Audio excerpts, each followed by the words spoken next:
Hello guys! So today po, ayan, bumili kami ng gulay sa halagang 100 pesos. Nakamura na ba kami?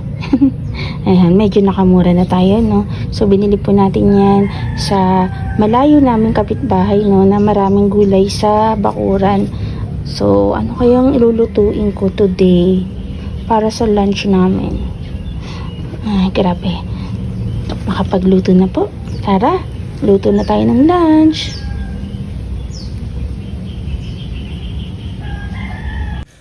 So yan nga guys, syempre hugasan muna natin ang mga gulay.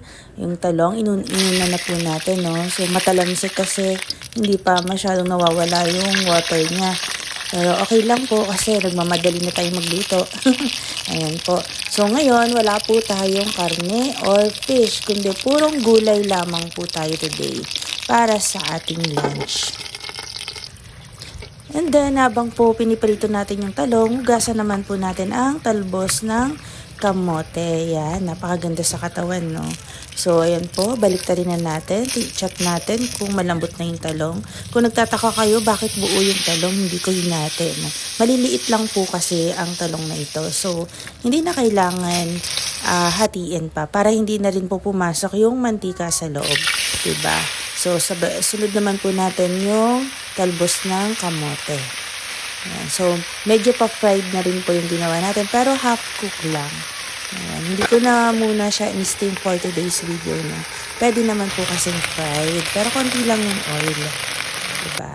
So, yan. Ready na po ang ating ulam para sa ngayong lunch.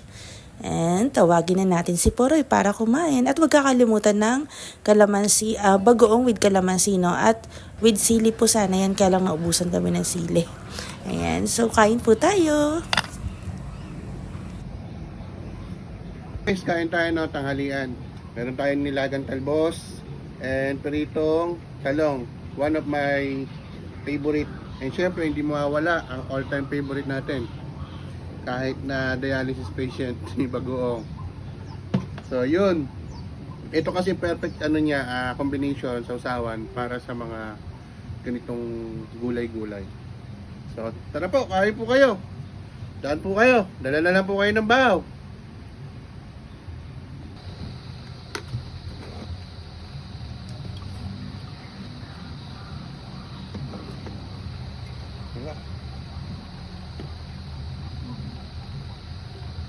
Grabe guys, napaka-perfect ng combination, 'di ba?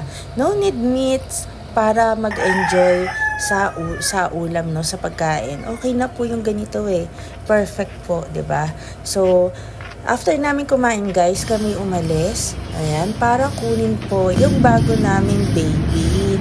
Ayan, inilabas namin ang baby namin na ito dahil meron tayong paggagamitan. So, ano kaya yun?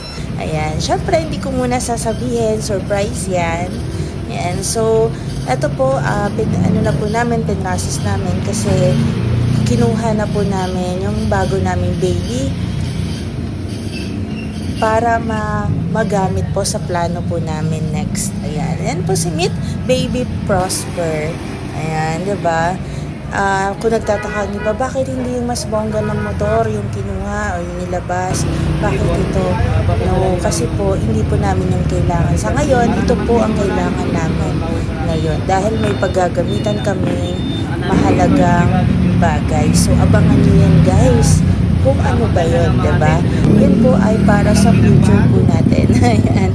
So, thank you for watching guys. Yan lamang po ngayon for today's video. God bless.